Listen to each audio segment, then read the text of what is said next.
Alhamdulillah nahmaduhu wa nasta'inuhu wa nastaghfiruhu wa nu'minu bihi wa natawakkalu alayh wa na'udzu billahi min shururi anfusina wa min sayyiati a'malina man yahdihillahu fala mudilla lahu wa man yudlilhu fala hadiya lahu wa ashhadu an la ilaha illallah wahdahu la sharika lahu wa ashhadu anna muhammadan abduhu wa rasuluhu amma ba'd. கண்ணியத்திற்குரிய எல்லாம் வல்ல அல்லாஹ் ஜல்ல ஷானஹு தஆலாவின் நல்லடியார்களே, அல்லாஹ்வுடைய பேரருளால் இந்த புனிதமிக்க ரமலான் மாதத்தில் நபிமார்களுடைய வரலாறு என்ற தொடர் நிகழ்ச்சியிலே சில நபிமார்களுடைய வரலாறை நாம் இதுவரை அறிந்திருக்கிறோம். அது தொடர்ச்சியாக இப்ராஹிம் அலைஹிஸ்ஸலாத்து வஸ்ஸலாம் அவர்களுடைய சிறப்புகளை பற்றி நேற்று தெரிந்தோம். அவங்களுடைய பிரச்சாரம், அவங்களை பற்றிய மற்ற செய்திகள், அவர்கள் காபா ஆலயத்தை கட்டினது, அவங்க மகனை அறுத்து பலியிட முயற்சி பண்ணது, அவங்க மனைவி மக்களை கொண்டு போய் ஒரு பாலைவனத்தில் தங்க வச்சது என்று அவங்க வரலாற்றில் ஏராளமான சம்பவங்கள் இருக்கின்றன. அவற்றை ஒவ்வொன்றாக இப்ப பார்ப்போம்.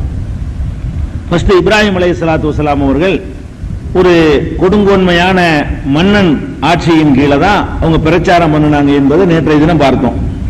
மன்னன் மாத்திரம் இல்லாம அவங்கள பெற்றெடுத்த தந்தையும் கூட அவர்களுக்கு கடுமையான எதிரியாக இருந்தார் என்று திருமறை குர்ஆன் சொல்கிறது. 6வது அத்தியாயத்தில் 74வது வசனத்தில் அல்லாஹ் சொல்கிறான், وَإِذْ قَالَ إِبْرَاهِيمُ لِأَبِيهِ آزَرَ أَتَتَّخِذُ أَصْنَامًا آلِهَةً. இப்ராஹிம் அலைஹிஸ்ஸலாம் அவர்கள் தம்முடைய தந்தை ஆசர் இடத்திலே சொன்னார்கள், நீங்கள் கற்சிலைகளை கடவுள்களாக ஆக்கிக் கொள்கிறீர்களா? இன்னி அராக்க வ கௌமுக ஃபீ ضلالٍ முபீன். உங்களையும் உங்களுடைய சமுதாயத்தையும் பகிரங்க வழிகேட்டில் நான் பார்க்கிறேன் அப்படின்னு தந்தை இடத்துல போய் தைரியமா என்ன செய்யறாங்க, பிரச்சாரம் பண்றாங்க. அப்ப அவங்க அந்த சமுதாயத்தினுடைய கொள்கை என்னன்னு கேட்டா, சிலைகளை வணங்கக்கூடியது உங்களுடைய கொள்கை என்பது விளங்குகிறது. அதுல இவர் தந்தை ஒரு ஆளா இருக்கிறாரு என்பது விளங்குகிறது. இந்த தந்தை பூசாரியா இருந்தாரு அல்லது சிலையை செஞ்சு விற்பாரு என்றெல்லாம் சொல்வதற்கு ஆதாரம் கிடையாது. அந்த தந்தை தவறான கொள்கையில் இருந்தார் என்பதற்கு தான் ஆதாரம் இருக்கிறது. அந்த தந்தையை நோக்கி சொல்றாங்க, தத்தகிது அஸ்னாமன் ஆலிஹா, கற்சிலைகளை கடவுள்களாக நீங்கள் ஆக்கிவிட்டீர்களா என்று இப்ராஹிம் அலைஹிஸ்ஸலாம் தந்தை ஆசருக்கு சொன்னதை நினைத்து பாருங்கள் என்று அல்லாஹ் சொல்லி காட்டுகிறான். இது 6:74 அவ்வளவுதான் இருக்கிறது. 19வது அத்தியாயத்தில் அவங்க தந்தைக்கு மகனுக்கு நடந்த ஒரு நீண்ட உரையாடல், இவர் ஒன்னு சொல்ல அவர் ஒன்னு சொல்ல, இவர் ஒன்னு சொல்ல அவர் ஒன்னு சொல்ல, இப்படி நடந்த ஒரு உரையாடலை அல்லாஹ் சொல்லி காட்டுகிறான். அந்த உரையாடல்ல இருந்து இவருடைய உறுதியையும் அவருடைய உறுதியையும் நம்ம தெரிஞ்சுக்கலாம். அல்லாஹ் சொல்லி காட்டுகிறான், இது காலலி அபிஹி, இப்ராஹிம் அலைஹிஸ்ஸலாம் அவர்கள் தமது தந்தை இடத்தில் சொன்னார்கள், யா அபத்தி, என் தந்தையே, லிம தஅபுது மா லா யஸ்மஉ வலா யுப்சிரு வலா யுக்னி அன்க ஷைஆ. தந்தையே, செவியுறாத, பார்க்க முடியாத, உமக்கு எந்த பயனும் தர முடியாதவற்றை ஏன் நீ வணங்குகிறாய்? அவர் கேட்கும் பொழுது எப்படி கேட்கிறாரு, நீ எதை வணங்குறியோ அது பார்க்காது, எதை வணங்குகிறாயோ அது கேட்காது, நீ எதை வணங்குறியோ அது உனக்கு எந்த ஒரு பயனும் தராது, அதை போய் எதுக்கு வணங்குற அப்படின்னு தந்தை இடத்துல கேட்கிறாங்க. மேலும் கேட்கிறார்கள், யா அபத்தி, என் தந்தையே, இன்னி கஜ்ஜாஅனி மினல் இல்மி மா லம் யஅதிக, உங்களுக்கு வராத ஒரு ஞானம் இறைவன் புறத்திலிருந்து எனக்கு வந்திருக்கிறது. அதனால ஃபத்தபிஅனி, என்னை நீங்கள் பின்பற்ற வேண்டும், அஹதிக சிராத்தன் சவியா, நேர்வழியை நான் காட்டுறேன் அப்படின்னு சொல்றாங்க. அப்ப மகன் தூதரா வந்தாலும் தந்தைக்கு கட்டுப்பட்டு நடக்க வேண்டிய கடமை வந்துருது. இந்த இதுல என்ன விளங்குதுன்னு கேட்டா, மகன் இறை தூதரா நியமிக்கப்பட்டார்னு சொன்னா அங்க கட்டுப்படக்கூடிய கடமை தந்தைக்கு வந்துருது. மகனுக்கு கட்டுப்பட்டு நடக்கணும், மகனுக்காக அல்லது இறை தூதர் என்பதற்காக வேண்டி. அதான் சொல்லி காட்டுறாங்க, உங்களுக்கு வராத ஞானம் எனக்கு வந்திருக்கிறது, அதனால ஃபத்தபிஅனி, என்னை நீங்கள் பின்பற்றுங்கள், அஹதிக சிராத்தன் சவியா, நேர் வழியை நான் உங்களுக்கு காட்டுகிறேன். மேலும் யா அபத்தி, என் அருமை தந்தையே, லா தஅபுது ஷைத்தான், ஷைத்தானை நீங்க வணங்காதீங்க. ஷைத்தானை வணங்குறேன்னு ஷைத்தானை போய் வணங்க மாட்டாரு. எதை வணங்கினாலும் ஷைத்தானை வணங்குறாதுன்னு அர்த்தம். நீங்க சமாதியை வணங்கினாலும் சரி, ஒரு கல்லை வணங்கினாலும் சரி, சூரியனை வணங்கினாலும் சரி, ஷைத்தானா உங்களை தூண்டுறான். ஷைத்தானை தான் கட்டுப்படுறீங்க. உண்மையில அந்த வணக்கம் ஷைத்தானுக்கு உரியதுதான். அதுக்கு தான் அவர் சொல்றாரு, லா தஅபுது ஷைத்தான், ஷைத்தானை நீங்கள் வணங்காதீர்கள். இன்ன ஷைத்தான கானல் ரஹ்மான் யஸியா, ஷைத்தான் ரஹ்மானுக்கு, அளவற்ற அருளாளனுக்கு, இறைவனுக்கு ஒரு பாவியாக, குற்றம் புரிந்தவனாக இருக்கிறான் அப்படிங்கிறாரு. மேலும் சொல்றாரு, யா அபத்தி, என் அருமை தந்தையே, இன்னி அகாபு அன் யமஸக அதாபு மினர் ரஹ்மான், ரஹ்மானிடத்திலிருந்து, அல்லாஹ்விடத்திலிருந்து உங்களுக்கு ஒரு தண்டனை வந்து விடுமோ என்று நான் உங்கள் விஷயத்தில் பயப்படுகிறேன். தக்கூனலி ஷைத்தானி வலியா, ஷைத்தானுக்கு உற்ற நண்பராக ஆகிவிடுவீரோ என்று நான் அஞ்சுகிறேன். அதனால இதெல்லாம் சொல்லி கேட்டுறாரு, இது செய்யாதீங்க, முதல்ல அறிவுக்கு பொருந்தலன்னு சொல்றாரு. ஃபர்ஸ்ட் என்ன வாதம் வைக்கிறாரு, நீ வணங்குறது அறிவுக்கு பொருந்துதா, அது கேட்குமா, பாக்குமா, உதவி செய்யுமா அப்படின்னு கேட்கிறாரு. ரெண்டாவது என்ன பண்றாருன்னு கேட்டா, இத உங்களை விட எனக்கு விவரம் இருக்குது, ஞானம் இருக்குது, உங்களுக்கு அந்த விவரம் பத்தல, நீங்க வாப்பாவா இருந்தாலும் நான் தான் இதுல விவரமா இருக்கிறேன்னு சொல்லி அந்த தனக்கு தகுதி இருக்குங்கிறத சொல்றாரு. மூணாவதா மறுமையை சொல்லி எச்சரிக்கை பண்றாரு. உடனே அந்த ஆளு பாப்பாக்காரரு ஆசிரியர் சொல்றாரு, ராகிபுன் அந்த நாலிகத்தியா இப்ராஹிம், நான் இதை கேட்க மாட்டேன்னு சொல்லல, அவர் திருப்பிட்டு அவர் பிரச்சாரம் பண்றாரு, என்னுடைய கடவுள்களை வணங்காமல் நீ புறக்கணிக்கிறாயா, நான் நீ சொன்னது கேட்க மாட்டேன்னு சொல்லல, அவர் என்ன சொல்றாரு, நான் சொன்னது நீ ஏன் கேட்கலங்கிறாரு. ராகிபுன் அந்த ஆலிகத்தியா இப்ராஹிம், இப்ராஹிமே என்னுடைய கடவுள்களை விட்டும் நீ புறக்கணிக்கிறாயா, இல்ல இல்லம் தந்தகி, இந்த போக்கிலிருந்து நீ விலகி கொள்ளவில்லையானால் அர்ஜு மன்னக்க, உன்னை கல்லால எரிஞ்சு கொன்றுவன். இவ்வளவு பிடிவாதம் காரணம் அவரையும் பாருங்க, அவர் அதுல ரொம்ப உறுதியா இருக்காரு, நீ இதுல இருந்து விலகிக்கிறலன்னா உன்னை முதல்ல நான் தான் கொல்லுவேன், கொலை செஞ்சிருவேன், வகுஜுர்னி மலியா, இனி நீண்ட காலத்துக்கு என்ன விட்டு வெறுத்து ஒதுங்கிக்கணுமே, என்னோட எந்த பேச்சுவார்த்தையும் கிடையாதுன்னு சொல்லி அவர் உறவையே முறிக்கிறார். இந்த பிரச்சாரம் பண்ணதுக்காக வேண்டி இதுதான் எல்லா நபிமார்களும் இப்படித்தான் சந்திச்சாங்க. நபி ஸல்லல்லாஹு அலைஹி வஸல்லம் போய் முதல்ல பிரச்சாரம் பண்ணும் பொழுது யார் எதிர்த்தா, இதே மாதிரி எப்படி வரலாறு திரும்புது, அபூ லஹப் தான் எதிர்த்தான், அவங்க சொந்தக்காரங்க தான் எதிர்த்தாங்க. நீ எங்களை எல்லாம் இதுக்கு தான் கூப்பிட்டியா என்று மண்ணவாரி வீசினதெல்லாம் யாரு, பெரிய வாப்பா. வாப்பா இல்லாதனால, பாப்பா இருந்து அவர் பண்ணிருப்பார் அந்த வேலையை, பாப்பா தகப்பனார் இல்லாத காரணத்தினால பெரிய தகப்பனார் அந்த வேலையை பண்ணாரு. இப்ராஹிம் அலைஹிஸ்ஸலாத்துக்கு தகப்பனாரே பண்றாரு, நீ உன்னை கொண்டு விடுவேன், என்னை விட்டு போயிரு, என்கிட்ட நிக்காத அப்படின்ட்டாரு. அப்ப இப்ராஹிம் அலைஹிஸ்ஸலாம் சொல்றாங்க, சலாமுன் அலைக்க, உங்களுக்கு சலாம் உண்டாகட்டுமாக, அஸ்தக்பிரு லக ரப்பி, என் இறைவனிடத்தில் உங்களுக்காக நான் பாவ மன்னிப்பு தேடுவேன். நீங்க தப்பான வழியில் இருக்கிறீங்க, என்னை போக சொல்றீங்க, இருந்தாலும் உங்களுக்காக நான் என் இறைவனிடத்தில் பாவ மன்னிப்பு தேடுவேன். இன்னஹு கானபி ஹபியா, அவன் என் மேல ரொம்ப அன்பு உள்ளவனா இருக்கிறான், அதனால உங்களுக்காக நான் பாவ மன்னிப்பு தேடுவேன். வஅதஸிலுக்கும் வமா ததுன மின் துனில்லாஹ், உங்களை விட்டும் நீங்கள் அல்லாஹ்வை என்று எதை வணங்குகிறீர்களோ அதை விட்டும் நான் ஒதுங்கிக் கொள்கிறேன், சம்பந்தம் கிடையாது, நான் ஒதுங்கிக்கிட்டேன். அது ரப்பி, நான் என் இறைவனை மாத்திரம் தான் வணங்குவேன் அப்படின்னு சொல்லி இப்ராஹிம் அலைஹிஸ்ஸலாம் தந்தைக்கு மகனுக்கு நடந்த உரையாடலை அல்லாஹ் சொல்லி காட்டுகிறான். 19வது அத்தியாயத்தில் 42 முதல் 48 வரை உள்ள வசனங்களில் இந்த செய்திகளை நீங்கள் பார்க்கலாம். இதுல நமக்கு ஒரு சந்தேகம் ஒன்று வரும். இந்த சம்பவத்தில் என்ன சந்தேகம் வரும்னா, இப்ராஹிம் அலைஹிஸ்ஸலாமுடைய தகப்பனார் ஏக இறைவனை ஏத்துக்கல, ஏக இறைவனை 2 பேருக்கு பாவ மன்னிப்பு தர நமக்கு அனுமதி கிடையாது. யார் ஏக இறைவனை ஏற்றுக்கொள்ளலையோ அது நாத்திகர், அவர் யாரெல்லாம் அவர் பாவத்தை மன்னிச்சுங்கன்னு கேட்க முடியாது. கடவுளை ஏத்துக்கலன்னு சொன்னா அவருக்காக பாவ மன்னிப்பு கேட்க இஸ்லாத்தில் அனுமதி இல்லை. பல கடவுளை நம்பினார்ந்தாலும் அவருக்காக வேண்டி பாவ மன்னிப்பு கேட்க அனுமதி இல்லை. ஏன் இல்லைன்னு கேட்டா, மன்னிக்க மாட்டேன்னு நல்லா டிக்ளேர் பண்ணிட்டதுனால, இந்த 2 பாவத்தை நான் மன்னிக்க மாட்டேன்னு சொல்லிட்டதுனால குஃப்ரையும் எல்லாம் மன்னிக்க மாட்டான். குஃப்ர்னா நாத்திகம், நாத்திகத்தையும் எல்லாம் மன்னிக்க மாட்டான், ஷிர்கையும் மன்னிக்க மாட்டான், இணை கற்பித்தலையும் மன்னிக்க மாட்டான், கடவுளை இல்லைன்றால் மன்னிக்க மாட்டான், நிறைய இருக்குன்னு சொன்னாலும் மன்னிக்க மாட்டான், அந்த ஒன்னு சொன்னா மட்டும் தான் மன்னிப்பான். அதனால அப்படி சொல்லி இருக்கும் பொழுது இவர் நல்லா தெரியுது அந்த ஒரு கடவுளை நம்பலன்னு சொல்லி தகப்பனாருக்காக வேண்டி பாவ மன்னிப்பு தேடுவேன் அப்படின்னு இப்ராஹிம் அலைஹிஸ்ஸலாம் சொன்னதுனால, நம்மளும் நம்ம குடும்பத்தில் உள்ளவங்க அந்த மாதிரி இணை கற்பித்தார்களேயானால் பாவ மன்னிப்பு தேடலாமா அப்படின்னு ஒரு சந்தேகம் நமக்கு வரலாம். ஆனால் இதற்கு அல்லாஹ் வேற இடத்துல விளக்கம் கொடுத்துறான். இவர் சொன்னபடி பாவ மன்னிப்பு தேடினாராம். இது சொல்லு பாவ மன்னிப்பு தேடுவேன்னு சொல்லிவிட்டு அதோட நிக்கல. 26வது அத்தியாயத்தில் 86வது வசனத்தில் அல்லாஹ் சொல்றான், வக்ஃபிர்லி அபி, யா அல்லாஹ் என் தந்தையை மன்னிச்சிரு. பாப்பாட்ட வாக்குறுதி கொடுக்கிறார், தகப்பனார்ட்ட கொடுத்த வாக்குறுதி பிரகாரம் ஒரு தடவை துஆவும் செஞ்சிடுறாரு. எப்படி செய்யறாரு, வக்ஃபிர்லி அபி, என் தகப்பனை மன்னித்து விடு, இன்னஹு கான மினல் லாலீன், அவர் வழிகட்டவரா இருக்கிறார், யா அல்லாஹ் அவர் மன்னிச்சிரு என்று இவருக்கு வாக்களித்து விட்டு அல்லாஹ்விடத்திலேயும் பாவ மன்னிப்பு தேடினார் என்று 26வது அத்தியாயம் 86வது வசனத்தில் அல்லாஹ் சொல்லி காட்டுகிறான். இப்ப நமக்கு என்ன சந்தேகம் வருது, பாவ மன்னிப்பு தேடுவோம் வாக்கு வேற அளிச்சாரு, சொன்னபடி அல்லாஹ்ட்ட பாவ மன்னிப்பு தேடிட்டாரு, இது எப்படி சரிதானா, நாம தேடலாமான்னு கேட்டா நாம தேடக்கூடாது. அது ஏன்னு கேட்டா அல்லாஹ் திருமறை குர்ஆன்ல சொல்லி காட்டுகிறான். 9:114 9வது அத்தியாயம் 114வது வசனத்தில் அல்லாஹ் சொல்லி காட்டுகிறான், வமா கான இஸ்திக்பார் இப்ராஹிம் அலி அபிஹி, இப்ராஹிம் தம்முடைய தந்தைக்கு பாவ மன்னிப்பு தேடினாரே அது இல்லா மௌஇதத்தின் வஅதஹா இய்யாஹு, ஏதோ வாக்களித்ததனால் அவர் அப்படி கேட்டு விட்டார். ஃபலம்மா தபய்யன அன்னஹு அதுவுல் இல்லா, அவர் அல்லாஹ்வுடைய எதிரி என்று எப்போது தெளிவாகி விட்டதோ, அல்லாஹ்வுக்கு இது பிடிக்காது என்று தெளிவாகி விட்டதோ, தபர்ர மின்ஹு, அதிலிருந்து வாபஸ் வாங்கி கொண்டார். யா அல்லாஹ் நான் மன்னிப்பு கேட்கல, நீ மன்னிக்க மாட்டேன்னு தெரிஞ்சா நான் கேட்க மாட்டேன், தப்பு செஞ்சிட்டேன்னு சொல்லி இப்ராஹிம் நபி அவர்கள் அதிலிருந்து விலகி கொண்டார்கள் என்று 9வது அத்தியாயத்தில் 114வது வசனத்தில் அல்லாஹ் சொல்லி காட்டுகிறான். அதனால இப்ராஹிம் நபி வாப்பாவுக்கு பாவ மன்னிப்பு தேடினாங்க என்று நினைத்துக் கொண்டு இணை கற்பிக்கிற ஆட்களுக்கும் கடவுள் மறுப்பாளர்களுக்கும் மறுமை பயனுக்காக என்ன செய்யக்கூடாது, பிரார்த்தனை செய்திடக்கூடாது.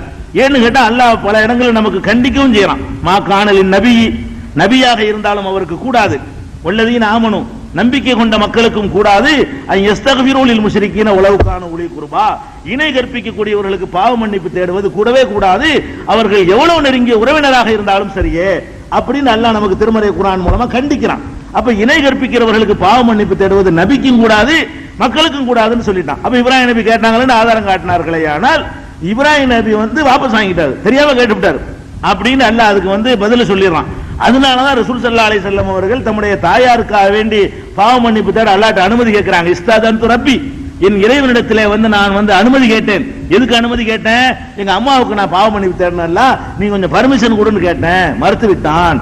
அவங்க கபரை போய் பார்க்க அனுமதி கொடுத்தானே தவிர அவங்களுக்காக அவங்க இணை கற்பித்து மரணிச்சுட்டாங்க, அவங்களுக்காக பாவ மன்னிப்பு கேட்க எனக்கே அல்லாஹ் மறுத்து விட்டான் என்று நபி ஸல்லல்லாஹு அலைஹி வஸல்லம் சொன்ன செய்தி சஹீஹ் முஸ்லிம்ல இடம்பெற்றிருக்கிறது.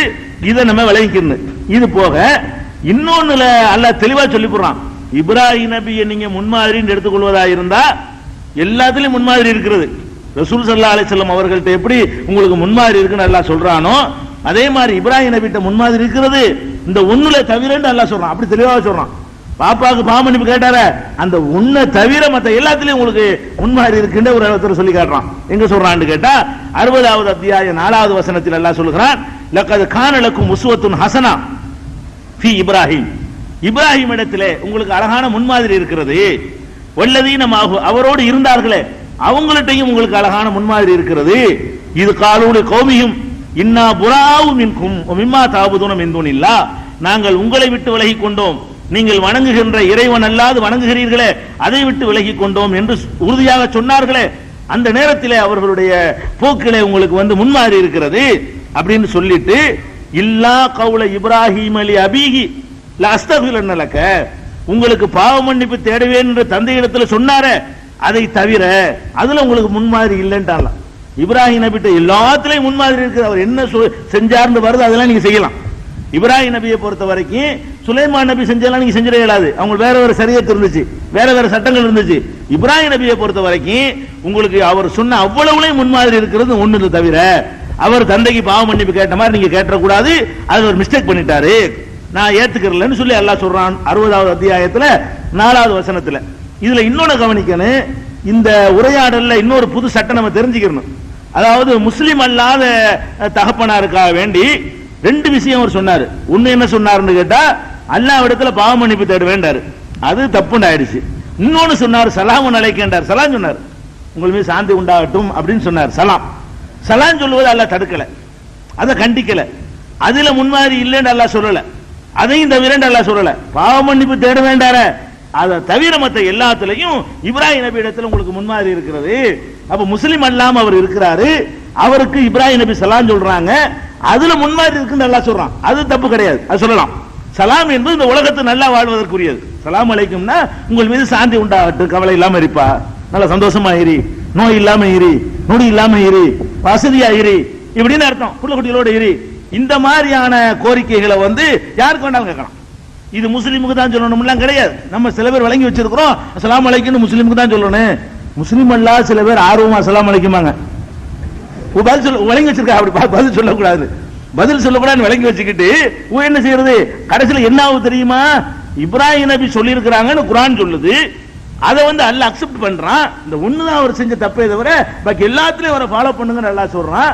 அப்படி தெரிஞ்சிருக்குமா என்ன பண்றோம், இப்படி சொன்னா என்ன ஆகுது, அவன் சலாம் சொல்றவனுக்கு எடுத்து விட்டு வணக்கம் சொல்ல ஆரம்பிச்சிடுற, உனக்கே தேவையா இது, நீ அழகா நீ சலாம் சொல்லி அவனையும் சலாம் சொல்லி அந்த மக்களும் இந்த அழகான இந்த வார்த்தையை பின்பற்ற வைக்கிறதுக்கு பதிலா என்ன பண்றது, உங்களுக்கு சொல்ல வணக்கங்க, வணங்க ரெடிங்கிறான், சலாம் சொல்ல மாட்டாராம், வணங்க ரெடின்னு சொல்ற அளவுக்கு நம்மளை ஆக்கிவிட்டாங்க. அதனால தப்பு. முஸ்லிம் அல்லாத நண்பர்களுக்கு நீங்க சலாம் சொன்னீங்கன்னா, இந்த இது பாருங்க, இந்த குட் மார்னிங் ஒரு ஆங்கில வார்த்தை தானே, இது நம்ம எல்லாரையும் ஆட்டி படைக்குதா இல்லையா, இந்த இந்து சகோதரர்கள் கிறிஸ்தவ சகோதரர்கள் எல்லாரையும் ஆதிக்கம் செலுத்த இல்லையே, அது ஏன் உங்க சொல்ல அது ஆதிக்கம் செலுத்தக்கூடாது? அதை விட சிறந்த சொல்லு இல்லையா? அதை விட அற்புதமான சொல்லு இல்லையா? எல்லா நேரத்துக்கும் பொருத்தமான சொல்லல இது. இந்த சொல்லை வந்து நீங்க பரவலாக்க விடல, நீங்க உங்களுக்கு சொந்தம் ஆக்கிட்டீங்க. உனக்கெல்லாம் சொல்ல முடியாது, எங்களுக்கு மட்டும் உள்ளது, எங்களுக்குள்ள நாங்க பேசிக்கிறோம். ரசூல் ஸல்லல்லாஹு அலைஹி வஸல்லம் என்ன சொன்னாங்க? சலாம் சொல்லும் பொழுது துக்ரிஉ ஸலாம அலாமன் அரஃப்தவ மல்லம் தாரிஃப், தெரிஞ்சவனுக்கும் சொல்லு தெரியாதவனுக்கும் சொல்லுட்டாங்க. தெரியாதவன்டால யார் வேணாலும் இருக்கலாம், அவன் தெரிஞ்சவன் தான் அவன் முஸ்லிமா இல்லையான்னு உங்களுக்கு தெரியும். நபி ஸல்லல்லாஹு அலைஹி வஸல்லம் ஸலாத்தை பத்தி பேசும்பொழுது என்ன பண்ணாங்க? துக்ரிஉ ஸலாம அலாமன் அரஃப்த, உனக்கு தெரிஞ்ச ஆளுக்கும் சொல்லு, மல்லம் தாரிஃப் தெரியாத ஆளுக்கும் சொல்லு. நீங்க அந்த மாதிரி அவர்கள் இஸ்லாத்துடைய சில நல்ல விஷயங்களை வேற மக்கள் எடுத்துக்கொள்வதற்கு நம்ம தடையா நிக்கிறோம். தப்பா இஸ்லாத்தை வழங்கி கொண்டு, இஸ்லாம் வந்து முஸ்லீமுக்கு உள்ளதல்ல, உலக மக்களுக்கு எல்லாம் உள்ளது. உங்களுக்கு மட்டும் சொத்து கிடையாது, எல்லா மக்களுக்கும் இதோட நல்ல விஷயங்களை 10 விஷயத்தை எடுத்து நல்லது தானுங்க. 100 இஸ்லாத்துல 100 விஷயம் இருக்குன்னு சொன்னா 90 விட்டுட்டு போறான், 10 எடுத்துட்டா உங்களுக்கு நல்லது தானே. 10 15 எடுத்துக்குருவான், அப்புறம் 20 ஆகும், அப்புறம் 25 ஆகும், அப்படியே முழுசா அது ஈர்க்கப்பட்டுருமா இல்லையா? அதனால நம்ம தான் தடுத்துக்கிட்டு இருக்கிறோம். அதை விளங்கிக்கிறோம். இந்த இப்ராஹிம் அலைஹிஸ்ஸலாத்துடைய முன்மாதிரியில இருந்து நீங்க விளங்கிக்கலாம். ஒரே ஒரு ஹதீஸ் இருக்கு, என்ன இருக்கு? யூதர்கள் வந்து நீங்க வந்து முந்திக் கொண்டு சலாம் சொல்லாதீர்கள் அப்படின்னு இருக்கு. அது ஏன் சலாம் சொல்லக்கூடாதுன்னாங்கன்னு காரணமும் வந்துருச்சு. என்ன காரணம்? அந்த ஆளுக்கு உங்களுக்கு சலாம் சொல்றது இல்ல, அஸ்ஸலாமு அலைக்கும்க்கு பதிலா அஸ்ஸாமு அலைக்கும்னு சொல்றாங்க. அதனால நீங்க அவங்களுக்கு பதில் சொல்லாதீங்க. அப்படி சொன்னதுக்காக தான் ரசூலுல்லாஹ் சொன்னாங்க. சாமுனா நாசம், அஸ்ஸலாமு அலைக்குன்னா உங்களுக்கு சாந்தி உண்டாகட்டும் அர்த்தம். அந்த லாவணாவை எடுத்துவிட்டோம்னா அஸ்ஸாமு அலைக்குன்னா உனக்கு நாசம் உண்டாகட்டும் அர்த்தம். அப்படி சொல்லிக்கிட்டு இருந்ததுனால சொன்னாங்க, அவங்க அஸ்ஸாமு அலைக்கும்ங்கறாங்க. அதனால அந்த ஆட்களுக்கு என்ன பண்ணாதீங்க, நீங்க பதிலே சொன்னா கூட என்ன செய்யுங்க, அலைக்கும்னு மட்டும் சொல்லுங்கங்கறாங்க. உனக்கு அப்படித்தான், நீ என்ன சொன்னியாது, நீ சலாம சொன்னா சலாமு, நீ சாமு சொன்னீங்கன்னா சாமு போ அப்படின்னு சொல்லி வெறும் அலைக்கும்னு மட்டும் சொல்லி சொல்றாங்க. உனக்கும் அவன் என்ன சொன்னாலும் அது, இதை சொன்னா இது உண்டாகட்டும், அதை சொன்னா அது உண்டாகட்டும் அப்படின்னு சொல்லிட்டாங்க. இதை வச்சுக்கிட்டு என்ன செய்யறாங்க, முஸ்லீம் அல்லாத மக்களுக்கு சொல்லக்கூடாதுங்கிறாங்க.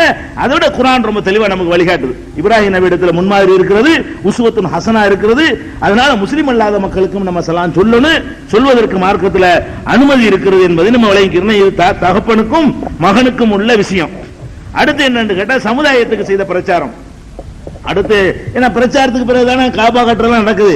பிரச்சாரத்துக்கு பிறகு ஊரை விட்டு போய் அப்புறமேல இன்னொரு மன்னன்ட்ட போய் அடைக்கலம் வாங்க போய் அவனும் சரியில்லாம போய் அதுக்கு பிறகுதான் வயசான காலத்துல புள்ள பிறந்து அப்புறமேல காபா கட்டுறது வர்றதுனால ஸ்டார்டிங் சம்பவமே பிரச்சாரம் தான். அதுக்கு பிறகு மத்தெல்லாம் நடக்குது. அதனால வந்து தகப்பனாருக்கு செய்த பிரச்சாரத்தோட சமுதாயத்துக்கு செஞ்ச பிரச்சாரம் இருக்கு பாருங்களேன், அது மற்றவர்கள் இருந்து வித்தியாசமான பிரச்சாரம். ஒவ்வொரு நபிமார்களும் சொன்ன பிரச்சாரம் எப்படி இருக்குமோ அது மாதிரி இருக்காது. இதனுடைய ஸ்டைலு, போக்குவரத்து, அந்த வேகம், வீரியம், அந்த லாஜிக் எல்லாமே வித்தியாசமா இருக்கு. இப்ராஹிம் நபியுடைய பிரச்சாரம் வந்து எல்லாமே வேறுபட்டதா இருக்கும். எப்படி செய்யறாங்க? 6வது அத்தியாயத்துல 75ல இருந்து 79 வரைக்கும் மொத்தத்துல 1 2 3 4 7 இடத்துல அவங்களுடைய பிரச்சாரம் குர்ஆன்ல சொல்லப்படும். தொகுப்பா 7 கட்டத்துல சொன்ன பிரச்சாரத்தை எல்லாம் 7 அத்தியாயங்கள்ல தொகுப்பா சொல்லி காட்டுகிறான். 6வது அத்தியாயத்துல 75 முதல் 79 வரைக்கும் உள்ள வசனத்துல எல்லாம் என்ன சொல்றான்னு கேட்டா, கதாலிக்க நுரி இப்ராஹிம் மலக்கூத்த சமாவாத்தி உள்ள வானங்கள் பூமியினுடைய அத்தாட்சிகளை இப்ராஹிமுக்கு இப்படித்தான் நம்ம காட்டினோம். அல்லாஹ் வந்து அத்தாட்சியை காட்டினான். இப்படி காட்டின உடனே பலம்மா ஜன்ன அலைஹில் லைலு, அவருக்கு இரவு மூடிக்கொண்ட பொழுது, இரவு ஏற்பட்ட பொழுது, ரஆ கௌகபன், வானத்தில் ஒரு விண்மீனை கண்டார், நட்சத்திரத்தை கண்டார். கண்ட உடனே கால ஹாதா ரப்பி, இதான் என்னுடைய இறைவன் அப்படின்றாரு. பிரச்சாரம் செய்யற மெத்தட பாருங்க. மக்கள்கிட்ட போய் இரவாகுது, இரவுல நட்சத்திரம் தெரியுது, இங்க பாருங்க, வா இந்த பாரு நட்சத்திரம் இருக்கா, வெளிச்சமா இருக்குல்ல, அதான் நம்ம கடவுள் அப்படிங்கிறாரு. அப்ப அப்படி ஒரு மாதிரியா பாக்குறாங்க. பல அம்மா ஆபல, அந்த நட்சத்திரமும் மறைந்த பிறகு மறையத்தானே செய்யும். காலையில பார்த்தா நட்சத்திரத்தை காணா, எங்கப்பா கடவுளை காண, கடவுளுக்கு நாளை காணாம லாவு ஹிப்புல் லாஃபிலின், மறையக்கூடிய ஆளை நான் விரும்பல, மறைஞ்சிட்டு கடவுளா இருக்க முடியாது, இது சரியில்லை அப்படின்னு அவரே கடவுள்னு சொல்லிவிட்டு அவரே இல்லைன்னு விடுறாரு. அதுக்கப்புறம் பலம்மார அல் கமர பாசிகன், மறுநாள் வந்து அதுக்கப்புறம் ஒரு கட்டத்தில் வந்து சந்திரன் ஒளி வீசக்கூடியதாக கண்ட பொழுது கால ஹாதா ரப்பி, இதான்ப்பா அதை விட கொஞ்சம் பெருசா தெரியுதுல, இதான் நம்ம கடவுள் அப்படின்றாரு. பலம்மா ஆஃபல, அது மறைந்த பொழுது காலல இல்லம் யஹ்தினி ரப்பி லஅகுனன்ன மினல் கௌமில் ஆலிமீன், என்னுடைய இறைவன் எனக்கு நேர்வழி காட்டவில்லையானால் நான் வந்து வழி கட்டுருவேன். ஒரு இறைவன் ஒருத்தர் இருக்கிறான், அப்ப அவன் தான் எனக்கு சரியான வழியை காட்டணும் அப்படின்னு சொல்லி போடுறாரு. அடுத்தபடி என்ன செய்யுது, வலம்மாரா ஷம்ஸ பாசிகத்தன், அதுக்கப்புறம் பகல்ல சூரியன் வருதா, சூரியனை கண்ட உடனே கால ஹாதா ரப்பி, இதான் இப்ப கடவுள், ஹாதா அக்பர், இதான் பெருசாவும் இருக்குது, இதான் கடவுள், ஏற்கனவே பார்த்த நட்சத்திரம் சந்திரன்களை விட இது என்ன இருக்கு, ரொம்ப பிரம்மாண்டமா இருக்கிறது, இதான் கடவுள் அப்படின்ட்டாரு. அம்மா அபலத்து, அதுவும் மறைந்த பொழுது கால யா கௌமி, என் சமுதாயமே, இன்னி பரியும் இம்மாத்து சிரிக்கும், நீங்கள் இணை கற்பிக்கிறவற்றை விட்டு நான் விலகி கொண்டு விட்டேன். இன்னி வஜ்ஜஹத்து வஜ்ஹியல் இல்லதி ஃபதர சமாவாத்தி வல் ஹனீஃபன் வமா அன மினல் முஷ்ரிகீன், என்னுடைய முகத்தை வானங்களையும் பூமியையும் யார் படைத்தானோ அவனை நோக்கி நான் திருப்பி விட்டேன். இதையெல்லாம் எவன் படைச்சானோ அவனை நோக்கி நான் திருப்பி விட்டேன். நான் ஒரே உறுதியாக நிற்கிறேன், இதுல நான் இணை கற்பிக்கக்கூடியவன் இல்ல அப்படின்னு சொன்னதாக 6வது அத்தியாயத்தில் 79வது வசனம் 75 முதல் 79 வரைக்கும் அல்லாஹ் சொல்லுகிறான். இதுல என்ன விளங்க வேண்டும் என்று சொன்னால், ஒரு பாயிண்ட் நம்ம ஞாபகத்தில் வச்சுக்கணும். இப்ராஹிம் அலைஹிஸ்ஸலாம் அவர்கள் நட்சத்திரத்தை கடவுள்னு சொன்னாங்களே, நிசமாவே இப்படி நினைச்சு சொன்னாங்களா? நட்சத்திரத்தை கடவுள் நினைத்து கொண்டு சொன்னார்களா? சூரியனுக்கு முதல்ல சந்திரன் தான் கடவுளா இருக்கும்னு நினைச்சு அதுக்கப்புறமேல அவங்களுக்கே உண்மைப்பட்டு அப்படி மாறிக்கொண்டார்களா? அல்லது அவங்களுக்கு புரிய வைக்கிறதுக்காக இப்படி ஒரு டெக்னிக்கை கையாண்டாங்களா? என்ன டெக்னிக் இருக்குல்ல, இதுல இவன் அவனா செதுக்கி கொண்ட பொருள்களை கடவுளுங்கிறான். இந்த நீ கடவுளுங்கிறீல, அதை விட இவ்வளவு பரவாயில்ல பாரு, இது வெளிச்சமாச்சு வருதுல, கொஞ்சம் நீ பண்றதுல ஒண்ணுமே இல்லப்பா, நீனா செஞ்சுக்கிட்டதுல ஒண்ணுமே இல்ல, அதை சொல்றதோட இது பரவாயில்லையே அப்படிங்கிறதுக்காக வேண்டி, புரிய வைக்கிறதுக்காக வேண்டி ஸ்டெப் பை ஸ்டெப்பா படிப்படியா அவனை எஜுகேட் பண்ணணும், அவனை மேல கொண்டு வரணும் அப்படிங்கிறதுக்காக. நீங்க பாரு நட்சத்திரம் பரவாயில்லையே, இதை விட பரவாயில்லையா, இங்க பாரு சந்திரன் இது பரவாயில்லையா, இந்த பாரு சூரியன், இது அங்கிருந்து மாத்திடுறது. ஏற்கனவே எதுல இருந்தானோ அதுல இருந்து மாத்தி போட்டு அதுல இருந்து அல்லாஹ்வுக்கு திருப்புறதுக்காக வேண்டி ஒரு தந்திரமான ஒரு வழிமுறையாக இதை சொன்னாரா, நிஜமாகவே அவர் அதை கடவுள் நினைச்சாரா என்று பார்த்தோம்னு சொன்னா, அதுல நிறைய கருத்து வேறுபாடுகள் இருக்கு. ஆனால் கருத்து வேறுபாடுக்கு வேலை இல்லை. ஏன் வேலை இல்லைன்னு கேட்டா, இப்ராஹிம் அலைஹிஸ்ஸலாத்தை பொறுத்த வரைக்கும் அல்லாஹ் என்ன சொல்றான்னு கேட்டா, பொதுவா அவர் சொல்றது, அவர் ஒரு கட்டத்துல இணை கற்பிக்கவரா இருந்தது இல்லைன்னு அல்லாஹ் சொல்லி காட்டுறான். இவர் இது இணை கற்பித்தல் தானே. சந்திரனை போய் கடவுள்னு சொன்னா இணை கற்பிச்சுட்டாரு. நட்சத்திரத்தை கடவுள்னு ஒரு நெசமா நம்பி இருந்தாருன்னு சொன்னா இணை கற்பிச்சுட்டாரு. நெசமா நம்பி இருந்தாருன்னா, வாயால சொல்லி இருந்தாருன்னா ஒரு தந்திரத்துக்கு சொன்னா இணை கற்பிக்கல, நெசமா நம்பி இருந்தாருன்னு சொன்னா இணை கற்பிச்சிடுறாரு. அப்ப அல்லாஹ் என்ன சொல்லி காட்டுறான்னு கேட்டா, இப்ராஹிம் நபி அவர்கள் உமா கான மினல் முஷ்ரிகீன், அவர் இணை கற்பித்தவராக இருந்ததே இல்லை. திருக்குர்ஆன்ல 2வது அத்தியாயம் 135 அல்லாஹ் சொல்றான். 3வது அத்தியாயம் 67 அல்லாஹ் சொல்றான் இதே வாசகத்தை. 6வது அத்தியாயம் 161வது வசனத்திலும் இதை சொல்றான். 16வது அத்தியாயம் 120வது வசனத்திலும் அல்லாஹ் சொல்றான். என்ன சொல்றான்? இது நான் அவர் இணை கற்பிச்ச ஆள் கிடையாது, இணை ஒரு காலத்துல இணை கற்பித்தவரா இருந்ததே இல்லைன்னு சொல்லிவிட்டான். அப்ப அவர் இந்த நட்சத்திரம் இதெல்லாம் சொன்னார் பாருங்க, இதெல்லாம் அவர் நெசமா சொல்லலன்னு விளங்குது. உண்மையா அவர் என்ன செய்யல, நம்பி சொல்லல என்று அவருடைய கேரக்டர்ல இருந்து விளங்கிக்கிறோம். ஃபர்ஸ்ட். 2வது என்ன விளங்குறோம் கேட்டா, இந்த வசனத்தினுடைய தொடர்ச்சி இருக்குல்ல, ஆரம்பம் இந்த நட்சத்திரத்தை பார்த்தாரு கடவுள்ண்டாரு, சந்திரனை பார்த்தாலே கடவுள்ண்டாரு சொல்றதுக்குள்ள இதெல்லாம் 76ல இருந்து ஆரம்பிக்குது. 75ல என்ன அந்த 6வது அத்தியாயத்துல 76ல இருந்து ஆரம்பிக்குது. 75ல அல்லாஹ் என்ன சொல்லி போறான்னு கேட்டா, கதாலிக்க நுரி இப்ராஹீம மலக்கூத்த சமாவாத்தி ஒல்லர்லி ஒலியக்கூன மினல் மூக்கினீன், இப்ராஹிமுக்கு வானங்கள் பூமியுடைய அத்தாட்சிகளை நாம் இப்படித்தான் காட்டி கொடுத்தோம், அவர் உறுதிமிக்கவராக ஆவதற்காக வேண்டி இப்படி செய்தோம் என்று சொல்லி அல்லாஹ் ஏற்கனவே அவருக்கு ஞானத்தை வழங்கினா சொல்லிவிட்டான். அதுக்கு பிறகு தான் எப்படி சொல்றாரு, அதாவது வானண்டா என்ன, பூமிண்டா என்ன, சூரியன்டா என்ன, சந்திரன்டா என்ன, எல்லாத்தையும் நம்ம அவருக்கு காட்டி கொடுத்துட்டோம், அதுக்கு பிந்தி தான் இதை சொன்னார்னு எல்லாம் சொல்றான். அப்ப இறைவனிடமிருந்து செய்தி பெற்ற பிறகுதான் அந்த அல்லாஹ் நாம் காட்டி கொடுத்தோம்னு சொல்றானே, அது 75வது வசனம். 76வது வசனம் தான் நட்சத்திரத்தை கடவுள்ங்கிறது. அப்ப அதுக்கு முந்தைய அவருக்கு ஞானம் இருந்திருக்குது என்று திருக்குர்ஆன் சொல்றதுல இருந்து அவர் ஒரு தந்திரத்தை கையாண்டிருக்கிறாரு, அவர் நம்பவே இல்லை அப்படிங்கிறது விளங்குது. இதுக்கு அடுத்து 79க்கு அடுத்து சொல்லி பார்த்தீங்கன்னா, தில்க ஹுஜ்ஜத்துனா ஆத்தைனாஹா இப்ராஹீம் அலா கௌமிஹி, இந்த சான்றுகளை எல்லாம் இந்த வாதங்களை எல்லாம் இப்ராஹிமுடைய சமுதாயத்துக்கு எதிராக நாம் தான் இப்ராஹிமுக்கு கொடுத்தோங்கிறான்ல. இந்த டெக்னிக்கை சொல்லி கொடுத்தது நான் தானேங்கிறான்ல. இதுக்கு அடுத்து 70 அடுத்த வசனங்கள் என்ன சொல்றான்னு கேட்டா, தில்க இதுக்கு முந்தைய எல்லாம் கவுண்டர் வச்சுட்டான். முந்தைய என்ன சொல்றான் ஸ்டார்டிங்ல, அதாவது நம்ம தான் காட்டி கொடுத்தோம் இப்ராஹிமுக்கு மலக்கூத்து சமாவாத்து உள்ள ஒரு வானம் பூமியுடைய அத்தாட்சிகளை எல்லாம் அவர் காட்டி கொடுத்துட்டோம்னு சொல்லிட்டான். பிரச்சாரத்தை சொல்றான். பிரச்சாரத்தை முடிக்கும் போது என்ன சொல்றான்னு கேட்டா, தில்க ஹுஜ்ஜத்துனா ஆத்தைனாஹா இப்ராஹீம அலா கௌமிஹி, இப்ராஹிமுக்கு அவர் சமுதாயத்துக்கு எதிராக இந்த சான்றுகளை எல்லாம் இந்த வழிமுறைகளை எல்லாம் நம்ம தான் சொல்லி கொடுத்தோம் அப்படிங்கிறான். அதனால என்ன விளங்குது, அல்லாஹ் அங்கீகரிக்கிறார், இதை அல்லாஹ் சொல்லி கொடுத்து அவர் பண்றார். அப்ப இணை கற்பிக்கல, அவர் பிரச்சாரத்திற்கு ஒரு தந்திரமாக கையாளுகிறார் என்பதுதான் இந்த முன்னையும் பின்னையும் இந்த வசனத்தில இருந்து பார்த்த சில பேர் சொல்லுவாங்க, முந்தி ஒரு வசனத்தை சேர்த்து படிங்க, பிந்தி 2 வசனத்தை சேர்த்து படிங்க. அப்ப அல்லாஹ் சொல்லி கொடுத்தா உலகம் பண்ணாருங்கிறது தெளிவா தெரிஞ்சு போச்சு. ஆரம்பத்துல அல்லாஹ் அது கவுண்டர் போட்டுறான், பின்னாடி ஒரு கவுண்டர் வச்சு விட்டான். ஆப்பு வச்சு தான் அல்லாஹ் சொல்றான். அதை அப்ப என்ன விளங்கணும் இதுல இருந்துன்னா, மார்க்கத்தை எடுத்து சொல்லும் பொழுது அவர்களுடைய அறிவுக்கு ஏற்றவாறு, அவர்கள் எப்படி சொன்னால் புரிந்து கொள்வார்கள் அதற்கு ஏற்றவாறு சில தந்திரங்களை கையாண்டு, சில வழிமுறைகளை கையாண்டு மெசேஜ சொல்லலாம். இது பொய்யில சேராது. இப்படி சொல்வது என்னவாகாது, பொய்யாகாது. அவர்கள் எப்படி சொன்னால் புரிந்து கொள்வார்களோ அந்த மாதிரியான ஒரு டைப்ல என்ன மனிதர்களுடைய அறிவு பலதரப்பட்டதா இருக்குது.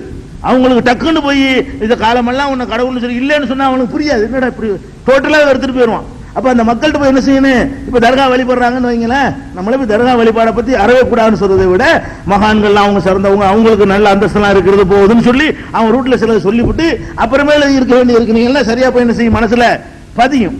அப்ப இப்ராஹிம் அலைஹிஸ்ஸலாத்து வஸலாம் அவர்கள் இந்த வழிமுறையை கையாண்டதுல இருந்து உண்மையை சொல்வதற்காக வேண்டி, உண்மையின்பால் அழைப்பதற்காக வேண்டி சில தந்திரமான வழிமுறைகளை கையாளலாம். அது அல்லாஹ் தான், நாம தான் அவர் கற்றுக் கொடுத்தோம்னு சொன்ன காரணத்தினால, நம்ம தான் அந்த பாயிண்டை எடுத்து கொடுத்தாலு அப்படின்னு இறைவனை ஒத்துக்கிட்ட காரணத்தினால இதுல இப்படி ஒரு அடிப்படையில் நம்ம பிரச்சாரம் செய்யலாம். சில தந்திரமான முறைகள் என்ன செய்யலாம், பிரச்சாரம் புரிய வைக்கிறதுக்காக வேண்டி, ஏமாத்துறதுக்காக வேண்டி இல்ல, புரிய வைக்கிறதுக்காக, புரியறதுக்கு தானே சொன்னாரு. உடனே உண்மை உடைச்சிட்டாரில் போட்டுக்கிட்டு அப்படி செய்யலான்னு விளங்கிக்கலாம்.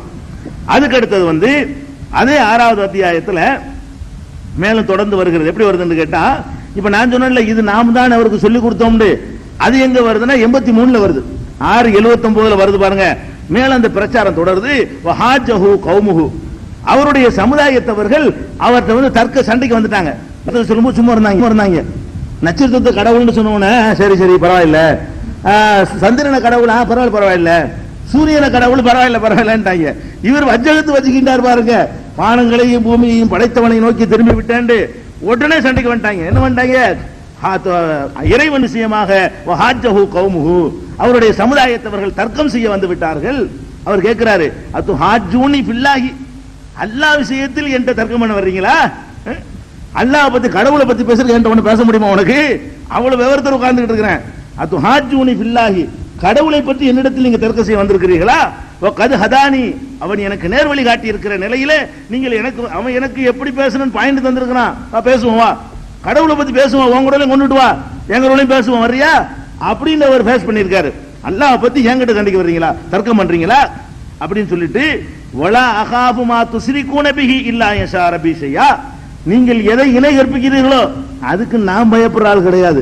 அதை சொல்லி பயங்காட்டிருக்கான்னு விளங்குது. நீ இந்த மாதிரி பேசிக்கிட்டு இருந்த எங்க கடவுள்கள் என்ன பண்ணுவாங்கன்னு தெரியாது, உனக்கு என்ன வேண்டாலும் நடந்துடலாம் அப்படின்னு பயங்காட்டி இருக்கிறாங்க. அதுக்கு தான் சொல்றாரு, வலா அகாபு மா துஸ்ரிகூன பிஹி, அல்லாஹ்வுக்கு எதை இணையாக கருதுகிறீர்களோ அதுக்கு நான் அஞ்ச போவதில்லை, நான் அஞ்ச மாட்டேன். இல்லா யஷா ரப்பி ஷையா, என் இறைவனா ஏதாவது நாடி இருந்தாலே தவிர வேற ஒண்ணும் நடக்க போறது இல்லை. அல்லாவே நாடி இருந்தா ஏதாவது நடக்கலாம், நடந்தால் நான் என் கருத்தை மாத்திக்கிற மாட்டேன். அப்பவும் சொல்றாரு, நீ நீ சொல்லிட்டு போன பிறகு எனக்கு கையை உடைக்கிட்டா காலை முடைக்கிட்டான்னு வை, அப்ப கூட அவங்க செஞ்சாங்கன்னு நினைக்கிறியா? அது நடக்காது. அப்ப கூட என் கையை முடக்கினாலும் சரி, காலை முடக்கினாலும் சரி, அப்ப கூட நான் என்ன செய்வேன்னா என் இறைவன் இது நாடி இருக்கிறான்னு சொல்லக்கூடிய ஆள் நான். அதனால நான் பயப்படவும் மாட்டேன். என்னமா நடந்தால் கூட நான் எப்படி எடுத்துக்கொள்வேன் கேட்டா, என் இறைவன் நாடி இருக்கிறான்னு எடுத்துக்கொள்வேனே தவிர நீ வணங்குற இந்த தெய்வங்களா நடந்தது இல்லைங்கிற நான் உறுதி அனுப்பேன் அப்படிங்கிறார். நடந்தாலும் மாற மாட்டேங்கிறார். அது சொல்லிட்டாரா. அதுக்கப்புறம் வசியா ரப்பி குல்ல ஷைஇன் இல்மா, என்னுடைய இறைவன் ஞானத்தால் எல்லா பொருள்களையும் சுற்றி வளைத்துக் கொண்டிருக்கிறான். அவளா ததக்கரும், சிந்திக்க மாட்டீர்களா, விளங்க மாட்டீர்களா? மேலும் சொல்கிறார், கைப அகாபு மா ஷரத்தும், நீங்கள் இணை கற்பிப்பதற்கு நான் எப்படி பயப்படுவேன்? வலா தகாபுன அன்னக்கும் அஷரத்தும் பில்லா, அல்லாஹ்வுக்கு இணைக்க நீ பயப்பட காணா? ஏன்னா அவ்வளவு சர்வசக்தனுக்கு இணை கற்பிக்கிறதுக்கு உனக்கு பயம் வர காணா? நீ இணை கற்பித்தவற்றுக்கு நான் பயப்படணும் நினைக்கிறியா? மாலம் யுனஸில் பிஹி அலைக்கும் சுல்தானா, எந்த ஒரு ஆதாரத்தையும் அல்லாஹ் இறக்காமல் இருந்தும் நீ இணை கற்பிக்கிறிய, அதுக்கு நீ பயந்து சாவணும். ஆஹா, நம்ம இணை கற்பிக்கிறமே, அல்லாஹ் என்ன செய்வானோ, நமக்கு எது என்ன ஆகுமோன்னு நீ பயப்பட வேண்டிய நிலையில இருக்க, என்னை பயப்பட சொல்றியா அப்படிங்கிறாரு. ஐயுல் ஃபரீகைனி அஹக்கு பில் அம்னி, அழகா பாயிண்ட் எடுத்து வைக்கிறாரு. நம்ம ரெண்டு சாரார்ல யாரு பயமற்று இருக்க தகுதியானவர்கள் சொல்லு பார்ப்போம். நான் பயமற்று இருக்கணுமா, நீ பயமற்று இருக்கணுமா? நான் ஏக இறைவனை பயந்து நடக்கிறேன், நான் அச்சமற்று இருப்பேன். நீ ஏக இறைவனுக்கு எதிராக போயிட்டு இருக்க, நீ இல்லடா பயந்து சாவணும், நான் ஏன்டா பயப்படணும் அப்படிங்கிற மாதிரி பாயிண்ட் எடுத்து இன்குந்தும் தாளமும் விளங்கிக்கிற மாட்டீங்களாப்பா? இந்த விஷயம் கூட உங்களுக்கு புரியலையா?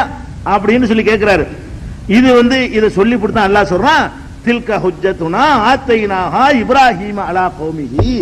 இந்த பாயிண்ட்களை எல்லாம் அங்கே இருந்து ஆரம்பிச்சு 75ல ஆரம்பிச்சு 83ல முடிக்கும் போது சொல்றான், இந்த பாயிண்ட் பூரா நம்ம சொல்லி கொடுத்த பாயிண்ட். எந்த பாயிண்ட் பூரா? எல்லாம் தில்கண்ட் ஆரம்பத்துல இருந்து ஆரம்பிச்சது எல்லாம் நம்ம தான் சொல்லி கொடுத்தோம், நம்ம பாயிண்ட் தான் எடுத்து விட்டார் அவரு அப்படின்னு சொல்லி அல்லாஹ் தனக்கு சொந்தம் கொண்டாடிக்கிட்டான். இந்த தந்திரம் அவர் தான் பண்ணாரு. இது ஒரு பிரச்சாரமாச்சா. அதுக்கப்புறம் 21வது அத்தியாயத்துல 51ல இருந்து 67 வரைக்கும் அவருடைய பிரச்சாரம் வாதங்கள். எப்படி வாதம் கேட்டா, வலக்கத் ஆத்தைனா இப்ராஹீம ருஷுதஹு மின் கப்லு, இதற்கு முன்னால் அவருக்கு நேர்வழியை நாம் காட்டிவிட்டோம்.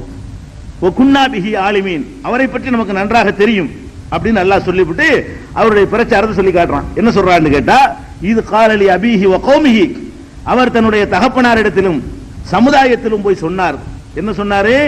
மாஹாதிஹி தமாசில் உள்ளத்தி அன்தும் லஹா ஆக்கிபூன், நீங்கள் வணங்கி கொண்டிருக்கிறீர்களே இந்த சிற்பங்கள் என்ன என்ன சிற்பங்கள், எதை வணங்கிட்டு இருக்கிறீங்களே இந்த சிற்பங்கள்லாம் என்னப்பா அப்படின்னு கேட்கிறாரு.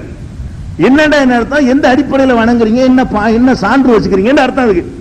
அதுக்கு ஒரு சான்று சொல்றாங்க. சமுதாயம் சான்று என்ன சொல்லுதுன்னா, காலு வஜதுனா ஆபானா லஹா ஆபிதீன், எங்க முன்னோர்கள் இப்படி தான் வணங்கின, அதான் சான்று. என்னப்பா என்னமோ வணங்கிட்டு இருக்கீங்களா, இதெல்லாம் என்னத்துக்கு இப்படி செய்றீங்கன்னு கேட்டா அதுக்கு என்ன பதில் என்ன முன்னோர் செஞ்சாங்க. இப்ப நம்ம ஆளுக்கு அப்படித்தானே சொல்றாங்க, எந்த விதத்தை செஞ்சாலும் எந்த மார்க்கத்துக்கு எதிரான காரியத்தை செஞ்சாலும் ஏப்பா தாயத்து போடுற அப்படித்தான் சொல்லி தந்தாங்க, ஏப்பா தட்டு எழுதுற அப்படித்தான் சொல்லி தந்தாங்க, ஏப்பா கூடு சந்தனம் கூடு இருக்கு அப்படித்தான் சொல்லி தந்தாங்க. எல்லாம் முன்னோர் மேல பழி போடுறோம்ல, அல்லாஹ் சொன்னான்னு சொல்ல முடியாது. அந்த மாதிரி அவர்களும் சொன்னார்கள், வஜதுனா ஆபானா லஹா ஆபிதீன், அப்ப நான் எங்க முன்னோர்கள் இப்படித்தான் வணங்க கண்டோம் பதில் சொல்லிட்டாங்க.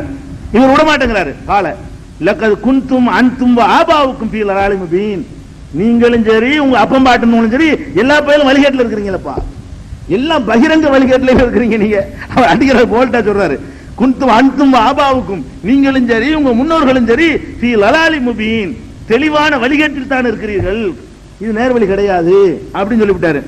அதுக்கு அடுத்து மேலும் சொல்றாங்க, மொத்தல்லாஹி அல்லாஹ்வின் மீது ஆணையாக ல அகீதன் அஸ்னாமக்கும் பாத அன்து வல்லு முதுபிரீன், நீங்க எல்லாம் போன பிறகு உங்களுடைய இந்த சிற்பங்களை உங்க கடவுள்கள் எல்லாம் உடைக்க போறேனா, உடைக்குவேங்கிறாரு. அவங்கள்ட்ட சொல்லிட்டு தான் செஞ்சிருக்காரு, உடைக்க போறேன் உங்களுடைய கடவுள்கள் என்ன செய்வேனா, கடவுள் தானே நான் உடைக்கிறேன் பாரு அப்படின்னு சேலஞ்ச் பண்றாரு. சேலஞ்ச் பண்ணிட்டு என்ன செய்யறாருன்னு கேட்டா, ஃபஜஅலஹும் ஜுதாதன் இல்லா கபீரல்லஹும் லஅல்லஹும் இலைஹி, சொல்லிட்டு தான் செஞ்சிருக்காரு. முதல்ல உடைக்கலாமா, நம்ம ரெண்டாவது பாயிண்ட் சட்டம் என்ன ரெண்டாவது வருவோம். அவர் செஞ்ச செய்தி என்னன்னு அல்லாஹ் திருக்குறான்ல சொல்லி காட்டுகிறான். ஃபஜஅலஹும் ஜுதாதன், அதை எல்லாம் தூள்தூளா நொறுக்கி விட்டாரு. இல்லா கபீரன் லஹும், அதுல உள்ள இந்த பெருசா ஒண்ணு இருக்கும்ல பெரிய சிற்பம், அதை மட்டும் விட்டுவிட்டு மீதி எல்லாத்தையும் உடைச்சு போட்டார். சொன்னபடி எல்லாம் வெளியே போன உடனே சொல்லிட்டு தான் செஞ்சாரு. வெளியே போன சந்தர்ப்பம் பார்த்து என்ன செஞ்சாரு, உடைத்து விட்டாராம். அல்லஹ் எதுக்கு உடைச்சாருன்னு கேட்டா, ஒன்னே ஒண்ணு விட்டு வச்சாருன்னு கேட்டா, அல்லஹும் இலைஹி எர்ஜூன், இந்த ஒண்ணு இருக்குல்ல அதை நோக்கி எல்லாரும் வரட்டும், இங்க வரட்டும்ங்கிறதுக்காக தான் உடைச்சாராம். உடைச்ச உடனே அப்புறம் கேள்வி வருது. என்ன கேள்வி? மன்பால ஹாதாபி ஆலிஹத்னா, வந்து பாக்குறாங்க நம்ம கடவுள்களை இந்த கதிக்கு ஆளாக்கியவன் யார் அப்படின்னு பேசிக்கிறாங்க.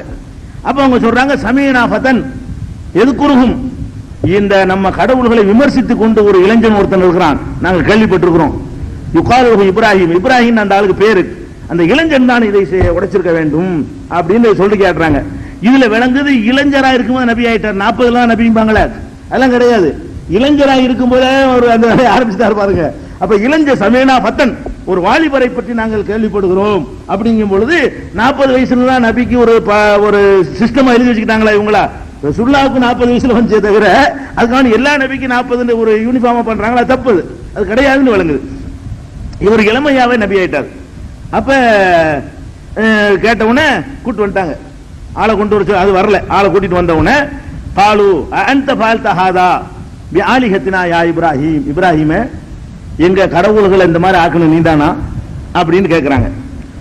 அவர் சொல்லுகிறார், பல் ஃபஅலஹு கபீருஹும் ஹாதா, இந்த பெருசா இருக்குல்ல, அதான் பெருசா ஒண்ணு விட்டு வச்சிருக்காருல்ல, பெருசா ஒண்ணு விட்டு வச்சிருக்காருலங்க, இந்த பெருசா ஒண்ணு இருக்குதுல அதுதான் உடைச்சது, நான் இல்ல அப்படிங்கிறாரு. ஃபஸ்அலுஹும் இன்கானு யன்திகுன், உங்களுக்கு சந்தேகமா இருந்தா இந்த உடைக்கப்பட்ட ஆள்கிட்ட விசாரிங்களா, யாரு உங்களை செஞ்சான்னு கேளுங்களேன். இந்த உடைக்கப்பட்டு கிடக்குறாங்களா இல்லையா, அவங்க பேசுவார்களே அப்படி சொல்றாரு. ஃபஸ்அலுஹும் இன்கானு யன்திகுன், அவர்கள் பேசுவார்கள் என்று இருந்தால் அவர்கள்ட்ட விசாரிச்சு பாருங்களேன், யார் தன்னை இந்த மாதிரி ஆக்குனான்னு சொல்லத்தானே செய்வாங்க. சொல்லுவாங்களேன்ற உடனே என்ன செய்யறாங்க, ஆஹா ரூட் வேற மாதிரில போறா இருந்தாரு அப்படின்னு விளக்கிட்டு சும்மணிக்கு சுவாலா ரூசியும், பிறகு தலைகீழ புரண்டு என்ன செஞ்சாங்க, பல்ட்டி அடிச்சு கொண்டு லக்கத் அலிம்த மாஹாவுலா என்திகூன், இவங்க பேச மாட்டாங்கன்னு உனக்கு தெரியாதா? அவங்க சொல்றாங்க, கடவுள் என்ன வாக்குமூலம் கொடுக்குறாங்க, நீ அங்க போய் கேட்க சொல்றியப்பா, பேச மாட்டார்கள் என்று உனக்கு தெரியாதா அப்படின்ற உடனே அப்ப திருப்பி உடனே பாயிண்ட் அவருக்கு கொடுக்கிறாரு. அப்ப தாபுதூன மிந்தூன் இல்லாஹி மாலா என்பவக்கும் செய்யன் ஒலா எல்லோருக்கும், ஏன்பா பேசாதுங்கிறீங்க, உங்களுக்கு ஒரு பயனும் தராதுன்னு எனக்கு தெரிந்து கொண்ட, ஒரு கேடு செய்யாதுன்னு தெரிந்து கொண்டே அதை போய் வணங்குறீங்களா? கொஞ்சமாச்சு இது வெக்கப்பட வேணாமா? நீங்க உஃபில்லக்கும் ஒலிமா தாபுதூன மிந்தூன் இல்லா, அல்லாஹ் உங்களுக்கும் அல்லாஹ் விட்டு விட்டு எதை வணங்குறீங்களோ அதுக்கும் சீங்கிறார். உப்புண்டா சி நீங்களும் உங்க தெய்வங்களும் உப்புண்டா சீன்ற அர்த்தம். உஃபில்லக்கும் ஒலிமா தாபுதூன மிந்தூன் இல்லா, சி நீங்களும் உங்க தெய்வங்களும் அப்படிங்கிற புரிய வைக்கிறார் அவங்களுக்கு. அப்படி சொல்லிட்டு அவளா தாக்கிலூன், இதை வழங்க மாட்டீர்களா, இதை கூட புரிஞ்சு கொள்ள மாட்டீர்களா அப்படின்னு சொன்னதாக 21வது அத்தியாயத்துல 51 முதல் 67 வசனம் வரைக்கும் உள்ள வார்த்தைகள்ல அல்லாஹ் சொல்லி காட்டுகிறான். இதுல என்ன விஷயம் கேட்டா நமக்கு தெரியுதுன்னா, இப்ராஹிம் அலைஹிஸ்ஸலாம் அவர்கள் அந்த சமுதாயத்தில் இறை தூதர் அனுப்பப்பட்டு இந்த பிரச்சாரம் செய்யும் பொழுது அவர்களுடைய அந்த சிலைகளை உடைச்சிருக்கிறாங்க. இப்ப நீங்க இப்ராஹிம் நபியோட முன்மாதிரி இருக்குன்னு சொல்லிவிட்டு ஊர்ல உள்ளதெல்லாம் போய் அப்படி நினைப்பு வரும்ல. சில ஆளுகள் குர்ஆனை தப்பு தவறா புரிஞ்சுக்கிட்டு அப்படியாக நினைத்து கொண்டீர்களே, ஆனால் இது நமக்கு இதுக்கு மாற்றமா அல்லாஹ் நமக்கு அறிவுரை சொல்லி போறான். என்ன அறிவுரை சொல்றான்? லா தசுப்புல்லதீன யதுன மின் தூனில்லாஹ், அல்லாஹ் விட்டு மத்தவங்களை வணங்குறாங்களே அவங்கள நீ ஏசக்கூடாது அப்படின்னு சொல்லி போறான். இன்னொரு இடத்துல அல்லாஹ் சொல்லி காட்டுகிறான், வலவுலா தஃபுல்லாஹி நாஸ பாலஹும் பாலின், மனிதர்களில் ஒருவரை கொண்டு ஒருவரை அல்லாஹ் தடுத்திருக்காவிட்டால் பள்ளி வாசல்களும் கிறிஸ்தவ ஆலயங்களும் வழிபாட்டு தலங்களும் எல்லாமே இடிக்கப்பட்டு போயிருக்கும். ஒருத்தருக்கு ஒருத்தர் பாதுகாப்புல தான் அல்லாஹ் தடுத்து வச்சிருக்கான். நம்ம பள்ளி அவன் அடிச்சா நம்ம போய் கோயில் அடிப்போம், கோயில் அவன் அடிச்சா இவங்க பள்ளியாசல் அடிப்பான். இந்த பயத்துல தான் எல்லா ஆலயங்களும் பாதுகாக்கப்பட்டு வருகின்றன அப்படின்னு எல்லாம் சொல்லி காட்டுறான். ஆலயங்கள் பாதுகாப்பா இருக்கிற காரணம் என்னன்னு கேட்டா, நம்ம ஆலயத்தை அவன் அடிச்சு அவன் ஆலயத்தை நம்ம அடிப்போங்கிற மாதிரி ஒருத்தருக்கு ஒருத்தன் பயந்து கொண்டு அதுலதான் நான் ஒவ்வொரு ஆலயங்களையும் காப்பாத்திக்கிட்டு இருக்கிறேன் நல்லா சொல்றான். அல்லாஹ் நான் தான் இப்படி காப்பாத்துறேன் அப்படி செய்யக்கூடாதுன்னு அர்த்தம். அப்படின்னு என்ன அர்த்தம்? அந்த மாதிரியான காரியங்களை செஞ்சிடக்கூடாது. நம்ம போய்கிட்டு பிற மதத்தினுடைய அந்த மாதிரி விஷயங்களை நம்ம உடைச்சோம்னு சொன்னா அவங்க பள்ளியாசல் உடைப்பாங்க, நீங்க போய் சர்ச்சை உடைச்சா அவங்க கோயிலை உடைப்பாங்க, நீ கோயிலை உடைச்சா அவங்க பள்ளியாசல் உடைப்பான். இப்படியா போயிட்டு இருந்துச்சுன்னா அப்ப நாடா இருக்காது என்று அல்லாஹ்வே திருக்குர்ஆன்ல நமக்கு ஒரு அறிவுரை சொல்லிட்டான். அப்ப இதுல என்ன பிரச்சனையை பார்க்கணும்னு கேட்டா, இப்ராஹிம் அலைஹிஸ்ஸலாத்து வஸலாம் அவர்கள் வாழ்ந்த அந்த காலத்துல அவர்கள் அந்த சமுதாயத்திலேயே பிறந்தவர்களா இருந்தாங்க. நல்லா விளங்கிக்கணும். இன்னொரு மதத்துக்காரங்க இல்ல, அவங்க அந்த சமுதாயத்தில் பிறந்து அந்த சில அந்த விஷயங்கள் எல்லாம் அவர்களுக்கு உரிமை உள்ளவர்களா இருந்தாங்க. அந்த சமுதாயத்தில் பிறந்தவர்கள் அந்த சமுதாயத்தில் உள்ளதை எடுத்து அப்புறப்படுத்துவதை யாரும் மத துவேஷமாகவோ இதை எடுத்துக்கொள்ள மாட்டோம். ஒரு கிராமம் இருக்குது, அந்த கிராமத்தில் உள்ள மக்கள் 4 பேர் சேர்ந்து ஒன்று செஞ்சுக்கிட்டான்னு சொன்னா அது மாதிரி இதை எடுத்துக்கொள்ளணும். இப்ராஹிம் நபி யாரு வெளியூர்காரரா? இல்ல, அந்த ஊருக்காரர். அந்த சிலையில அந்த கோயில்ல எல்லாத்திலும் அவருக்கு பங்கு இருக்குது. அவர் திரும்பி என்ன செய்யறாரு, இது தப்பு, இதை நம்ம விட மாட்டோம் அப்படின்னு சொல்லி அவர் செஞ்சிருக்கிறாரு. அந்த விஷயத்துல அந்த மாதிரியான ஒரு நிலையில நம்ம இல்ல, நம்ம எல்லாம் வந்துட்டோம். நீங்க ஒரு வேற சமுதாயத்தில் உள்ளவர்களா இருந்து அந்த சமுதாயத்தில் இருந்து நீங்க திரும்பி வர நினைச்சீங்க என்று சொன்னா இப்படி செஞ்சுட்டு வரலாம். அங்க இருந்து கொண்டவர்களா இருந்தா நீங்க வேற ஒரு சமுதாயமான பேர் போய் செஞ்சீங்கன்னா அப்புறம் நீங்க ஒண்ணு செய்ய ஆயிரக்கணக்கான பேர் பலி கொடுக்க வேண்டி வந்துடும்.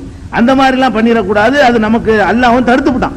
இப்ராஹிம் அலைஹிஸ்ஸலாம் செஞ்சு இருந்தா கூட அவருடைய காலத்துக்கு அவருடைய அந்த அன்னைக்கு உள்ள சூழ்நிலைகளுக்கு அவரும் அதில் ஒரு அங்கம் என்ற அடிப்படையில் அவர் செஞ்சது ஓகே. அதுல நமக்கு முன்மாறி இல்லை, இதுல முன்மாறி இல்லை. நேரடியா அப்படி முன்மாறி இல்லைன்னு சொல்லாட்டா கூட வேற ஒரு வசனத்துல மனிதர்களில் ஒருவரை கொண்டு ஒருவரை அல்லாஹ் தடுத்திருக்கிற காரணத்தினால்தான் பள்ளி வாசல்களே பாதுகாக்கப்பட்டு இருக்கின்றன, இல்லைன்னா பள்ளி வாயில்களும் தகர்க்கப்பட்டு போய்விடும் அப்படின்னு அல்லாஹ் எச்சரிக்கை பண்றதுனால இவர் போய் இடிச்சதுனால இவருக்கு பள்ளிவாசம் ஒண்ணு இல்ல, அவங்க இடிச்சிட்டு போறதுக்கு. இவர் செஞ்சாரு பாருங்க, இவர் செஞ்சதுனால இவரைத்தான் போட்டு அடிக்க முடியுமே தவிர இதனால வேற யாருக்கு அந்த ஊரோடு முடிஞ்சு போயிடும். உலக நபிலாம் கிடையாது. அப்ப அவர் ஒரு சமுதாயத்துக்கு அனுப்பப்பட்டார், சமுதாயத்தில் எதிர்ப்போரு அவர் அட்டாக் பண்ணிக்கிடுவாங்க, அவர் தாங்கிக்கிடுவாரு. நீங்க இப்படி பண்ணினா உங்களை அட்டாக் பண்ண மாட்டாங்க, சம்பந்தம் இல்லாதவங்க அட்டாக் பண்ணுவாங்க. அவர் யார் செஞ்சாரு, அவர் மட்டும் சுமக்க வேண்டிய நிலையில் அவர் இருந்தாரு. அவருக்கு அந்த வலிமை இருந்துச்சு, அவர் தாங்கி கொண்டாரு. தூக்கி நெருப்புல தூக்கி போட்டாங்க, அவரை தூக்கி போட்டு போயிட்டாங்கல்ல. ஏன்னா அவரை தான் எதிர்ப்பாங்க. உலகம் பூரா போய் அதுக்கு ரியாக்ஷன் ஒன்று வராது, நாடு பூரா ஒன்று வராது. அப்படியெல்லாம் ஒரு சூழ்நிலையில அவங்க செஞ்சாங்க. அந்த வாதங்கள் கரெக்டா இருந்தாலும் அந்த வழிமுறை நாம செய்யக்கூடாது. அல்லாஹ் நமக்கு தடுத்துட்டான். நம்ம அந்த மாதிரி செய்வதற்கு திருக்குர்ஆன்ல தெளிவான தடைகள் இருக்கிறது என்பதை நம்ம என்ன செய்யணும், விளங்கிக் கொள்ளணும். இது ஒண்ணு. அதுக்கு அடுத்தது 26வது அத்தியாயத்திலையும் 69 இருந்து 82 வரைக்கும் உள்ள வசனங்கள்ல அல்லாஹ் அவருடைய பிரச்சாரத்தை சொல்கிறான். உத்லு அலைஹிம் நபா இப்ராஹிம், இப்ராஹிம் பற்றிய செய்தியை அவர்களுக்கு ஓதி காட்டுவீராக, சொல்லி காட்டுவீராக. இது காலலி அபிஹி வ கௌமிஹி மா தாபுதூன், தமது தந்தைக்கும் தமது சமுதாயத்திற்கும் அவர் சொன்னார். என்ன சொன்னாரு? மா தாபுதூன், எதை வணங்குகிறீர்கள் அப்படின்னு கேட்டார். காலு நாபுது அஸ்னாமன் ஃபநலல்லு லஹா ஆகிஃபீன், நாங்கள் சிலைகளை வணங்கி கொண்டிருக்கிறோம், அதிலே நாங்கள் நிலைத்திருக்கிறோம் அப்படிங்கிறாங்க. கால அவர் கேட்கிறாரு வேற மாதிரி, இது வேற ஸ்டைல். இந்த பிரச்சாரம் எப்படி கேட்கிறாரு? ஹல் யஸ்மஊனக்கும் இது ததுவூன், நீங்க அழைக்கிறீங்களா, கூப்பிடுறீங்களே, அது உங்க காதுல உழுவுதா? யாரை வணங்குறீங்களோ உங்க காதுல உழுவுமா? அவ என்பவனுக்கும் அவ எதிரும், அல்ல உங்களுக்கு ஏதாவது அவங்க நன்மை செய்வாங்களா தீமை செய்வாங்களா, எதுக்கு வணங்குறீங்க அப்படின்னு கேட்கிறாரு. பதில் என்னன்னு கேட்டா, காலு அப்படிலாம் கிடையாது, பல் வஜதுனா ஆபானா கதாலிக்க போலும், எங்க முன்னோர்கள் இப்படி செய்யத்தான் நாங்க பார்த்திருக்கிறோம், அதான் வேற ஒண்ணும் கிடையாது. அப்ப திருப்பி கேட்கிறாங்க, அபராய்த்தும் மா குந்தும் தாபுதும் அன்தும் ஆபாவுக்கும் அக்தமுன், நீங்களும் உங்களுடைய முந்தைய முன்னோர்களும் எதை வணங்குகிறீர்கள் என்று சிந்தித்து பார்க்க மாட்டீங்களா? அப்ப முன்னோர்கள் செஞ்சு அப்படி செஞ்சுட்டு இருப்பீங்களா? எதை வணங்குறோம், நம்ம வணங்குறது என்ன, அதனுடைய ஆற்றல் என்ன, அது எப்படி உண்டானுச்சு, அதனுடைய பூர்வீகம் என்ன என்றெல்லாம் கூட சிந்தித்து பார்க்க மாட்டீர்களா அப்படின்னு எடுத்து வைக்கிறார். அப்புறம் சொல்றார், ஃபைன்னஹும் அதுவும் இல்லா ரப்பல் ஆலமீன், ரப்பல் ஆலமீன் அகில உலகத்தையும் படைத்த இறைவனை தவிர இவங்கெல்லாம் எனக்கு பகைவர்கள், இது அங்கீகரிக்க முடியாது அப்படின்னு சொல்லிட்டு இறைவனுடைய தன்மைகள் அப்படியே எடுத்து வைக்கிறார். அல்லது ஹலகனி ஃபஹுவ யஹ்தீன், அவன் தான் என்னை படைத்தான், அவன் தான் எனக்கு நேர்வழி காட்டுவான். வல்லதி ஹுவ யுத்இமுனி வ யஸ்கீன், அவன் தான் எனக்கு உணவளித்து நீரும் புகட்டுகிறான். ஒய்தா மரில்து ஃபஹுவ யஸ்ஃபீன், நான் நோயுற்றால் அவன் தான் எனக்கு நிவாரணம் தருகிறான். வல்லதி யுமீதுனி சும்ம யுஹ்யீன், அவன் தான் என்னை மரணிக்க செய்து பிறகு என்னை உயிராக்குவான். வல்லதி அத்மா யக்ஃபிர் லி ஹத்தியத்தி யௌமத்தீன், நியாய தீர்ப்பு நாளில் என்னுடைய பாவத்தை அவன் மன்னிக்க வேண்டும் என்று அவன் மீதுதான் நான் நம்பிக்கை வைத்திருக்கிறேன், அப்படிப்பட்ட ஒரு இறைவனை நான் வணங்குகிறேன் என்று சொல்லி அவர் அதை சொன்னார் என்று அல்லாஹ் 26வது அத்தியாயத்தில் 82ல சொல்லி காட்டுகிறான். மேலும் 29வது வசனத்திலையும் 16, 17 ஆகிய 2 வசனங்கள் என்ன சொல்றான்னு கேட்டா, இது இப்ராஹிம் இது காலலி கௌமிஹி, சமுதாயத்திற்கு சொன்னார், ஊபுதுல்லா, அல்லாஹ்வை வணங்குங்கள், ஒத்தக்கூஹு, அவனை அஞ்சுங்கள், வாலிக்கும் ஹைருல்லக்கும், அதுதான் உங்களுக்கு சிறந்தது என்று சொன்னார். இன்னமா தாபூதுன மின் தூனில்லாஹி அவ்சானா, அல்லாஹ்வை விட்டு நீங்கள் வணங்குவது வெறும் சிற்பங்கள், தகுலுக்கூன இஃப்கன், அவதூறுகளை நீங்கள் கற்பனை செய்து கொண்டிருக்கிறீர்கள் அப்படின்னு சொல்லிட்டு இன்னல்லதீன தாபூதுன மின் தூனில்லா, அல்லாஹ்வை விட்டு நீங்கள் யாரை வணங்குகிறீர்களோ லா யம்லிகூன லக்கும் ரிஸ்கா, உங்களுடைய ரிஸ்குக்கு அவர்கள் உடைமையாளர்கள் இல்ல, அவங்க ரிஸ்க் தர முடியாது. இந்தல்லாஹி ரிஸ்க, அல்லாஹ்விடத்தில் ரிஸ்க தேடுங்க, அவனை வணங்குங்க, அவனுக்கு நன்றி செலுத்துங்க அப்படின்னு 29, 17 சொன்னதா அல்லாஹ் சொல்லி காட்டுகிறான். 37வது வசனத்தில் அல்லாஹ் சொல்லி காட்டுகிறான். 37 அத்தியாயத்தில் 83 முதல் 96 வரை உள்ள வசனங்கள்ல சொல்றான், இன்ன மின் ஷியத்திஹி இப்ராஹிம், நூஹுடைய வழித்தோன்றர்கள் வந்தவர் தான் இப்ராஹிமும், நூஹுக்கு பிந்தவர் வழங்குது இப்ராஹிம் அப்படின்னு சொல்லிட்டு அவர் அங்க சொன்ன என்னன்னு கேட்டா, அதுல சொல்றாரு, ஃபராக இலா ஆலிஹத்திஹிம், அந்த பிரச்சாரத்துடைய வித்தியாசமான ஒரு ஸ்டைலு, அந்த கடவுள்களை நோக்கி சென்றார். சென்று சாப்பாடுலாம் வாங்கிட்டு போறாரு, முன்னாடி கொண்டு வச்சு சாப்பிடுங்க, ஆனா தாக்குலும் சாப்பிட மாட்டீர்களா அப்படிங்கிறாரு. மாலக்கும்லா தந்திக்கும், ஏன் பேச மாட்டேங்கிறீங்க அப்படின்னு ரசிகரை கேட்கிறாரு, ஏன் பேச மாட்டேங்கிறீர்கள். அப்புறம் பராக அலைஹிம் லர்பம் பில் யமீன், ஒரே ஒரு அடியை ஒன்று அடிக்கிறாரு, அப்பதான் உடைக்கிறது. ஃபக்பலு இலைஹி யஸிபூன், உடனே அவர்கள் என்ன செய்கிறார்கள், அவரை நோக்கி விரைந்து ஓடி வருகிறார்கள், உடைச்சுட்டான்னு சொல்லி ஓடி வருகிறார்கள். அப்பதான் கேட்கிறாரு, அத்தாபுதூன மா தன்ஹிதூன், நீங்களே செதுக்கி கொண்டவற்றை நீங்களே வணங்குகிறீர்களா, நீங்களே செதுக்கிக்கிட்டு நீங்களே வணங்குகிறீர்களா? வல்லாஹு கலகக்கும் மா தாமலூன், உங்களை அவன் தான் படைத்தான், நீங்கள் எதை செய்து கொண்டிருக்கிறீர்களோ அதை அவன் தான் படைத்திருக்கிறான், உங்களையும் படைத்தான், நீ செதுக்குனீ அதை அவன் தான் படைச்சிருக்கிறான், அதனால என் அவனை வணங்கிட்டு போன்னு சொன்னார்னு சொல்லி இது நம்ம பார்க்கிறோம். இதே மாதிரி அவருடைய பிரச்சாரம் 43வது அத்தியாயத்திலும் 26, 27, 28 வசனங்கள்ல எல்லாம் சொல்லி காட்டுகிறான். இப்படி பண்ணிட்டாரா, பண்ணணும்னு என்ன விடுவாங்களா, என்ன பண்ணாங்க என்பதை என்ன பண்ணாங்க என்பதையும் ஏனைய இது இப்ராஹிம் நபிக்கு ரொம்ப இழுக்கு நினைக்க கூடாது. இப்ராஹிம் நபி முடிஞ்சா இப்ராஹிம் முடிஞ்சிடும், இஸ்மாயில் முடிஞ்சிடும், இஸ்ஹாக் முடிஞ்சிடும், யாக்கூப் வரைக்கும் ஒரு 4 நபிமார்கள் இது சட்டுன்னு முடிஞ்சிடும். அழகுதா, ஏன்னா அவங்களுக்குலாம் ஒரு குறிப்புமே கிடையாது, இது இவரை ஒட்டி தான் சுத்தி எல்லாம் வருது. அதனால இப்ராஹிம் நபியை முடிக்கிற நேரத்தில் மேலும் 4 நபிமார்களுடைய வரலாறு சேர்ந்து முடிஞ்சிடும். ரமலானுக்குள்ள எல்லாருடைய வரலாறு இன்ஷா அல்லாஹ் அறிந்து கொள்ள முடியும். அதனால மீதி உள்ள நாளைக்கு பார்ப்போம். அஸ்ஸலாமு அலைக்கும்.